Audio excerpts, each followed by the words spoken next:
मध्य प्रदेश के भिंड में खेरिया थपक गांव में बुधवार को 14 जनवरी को गोली मारकर एक नवविवाहिता बेटी की हत्या करने वाले पिता को अपने किए पर कोई अफसोस ही नहीं। मुन्नस धानुक ने सामाजिक बदनामी के चलते अपनी बेटी निधि को मार डाला। पुलिस हिरासत में पूछताछ के दौरान स्पष्ट कहा है कि बेटी ससुराल जाने को तैयार नहीं थी, समाज में इज्जत खराब हो रही थी, इसलिए उसने मार दिया। एक बाप अपनी बेटी को गोली मारकर कैसे हत्या कर सकता है, ये बड़ा अफसोस का मकाम है। और जब पुलिस थाने पर पूछताछ हुई तो वो बताता है कि मुझे अपनी करनी पर कोई अफसोस नहीं है, क्योंकि मेरी बेटी के ऐसे कृत्य के बाद में वैसे भी जी नहीं पा रहा था। बेटी की हत्या का आरोपी मुन्नेस पूरे दिन हवालात में गुमसुम बैठा रहा। उसने दिन भर खाना नहीं खाया, सिर्फ 1-2 बार पानी ही पिया है। वो बार बार अपने आंसू पोंछता रहा। पूछने में उसने कहा, मेरी बेटी को मैं बहुत प्यार करता था, लेकिन मेरी बेटी मेरी कोई बात सुनने को तैयार नहीं थी और मैंने उसे बार बार समझाया और बताया कि बेटा अपना घर बसाओ, बेकार की बातें मत करो, लेकिन वो मानने को तैयार नहीं थी। 28 दिसंबर को पति को छोड़कर हुई थी गायब। इस मामले में ट्विस्ट आता है कि जब जानकारी मिलती है कि 28 दिसंबर को वो गायब हुई थी।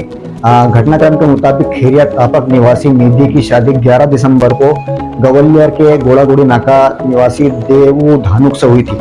28 दिसंबर की शाम जब वो पति के साथ महाराजबाड़ा पर शॉपिंग करने गई थी तो वो छोले भटूरे खाने के बाद जब उसका पति पानी लेने गया था तो वहां से वो गायब हो गई। पति ने परेशान होकर गवलियर कोतवाली में गुमशुदगी दर्ज कराई थी। उसके बाद तो निधि ने नई सिम एक्टिव की तो साइबर सेल ने लोकेशन इंदौर ट्रेस की। पुलिस के संपर्क करने पर 7 जनवरी को वह गवलियर कोतवाली पहुंची और बयान दिया कि वह बालिग है और अपनी मर्जी से गई थी। उसके बाद पिता लगातार उसके संपर्क में रहा और ससुराल जाने की बात भी कहता रहा। 13 जनवरी को पिता उसे बहला फुसलाकर गांव लेकर आया और रात में सरसों के खेत में ले जाकर देसी कट्टे से गोली मारकर उसकी हत्या कर दी। फिलहाल निधि की कॉल डिटेल खंगाल रही है पुलिस और हत्या के आरोपी ने खुद घर वालों को बताया और पुलिस वालों के सामने वो पेश हो गया। फिलहाल शव का अंतिम संस्कार कर दिया गया है। मेहगांव पीआई महेश शर्मा ने बताया कि आरोपी पिता सामाजिक प्रतिष्ठा की दुहाई दे रहा था। पुलिस अब फिलहाल मृतक की कॉल डिटेल खंगाल रही है और वो ये भी जानने की कोशिश कर रही है कि मृतका किस किस लोगों के संपर्क में थी। फरियादी द्वारा ये कहना है कि कल मेहगांव मिली थी, उसके बाद उसको समझा रहे थे।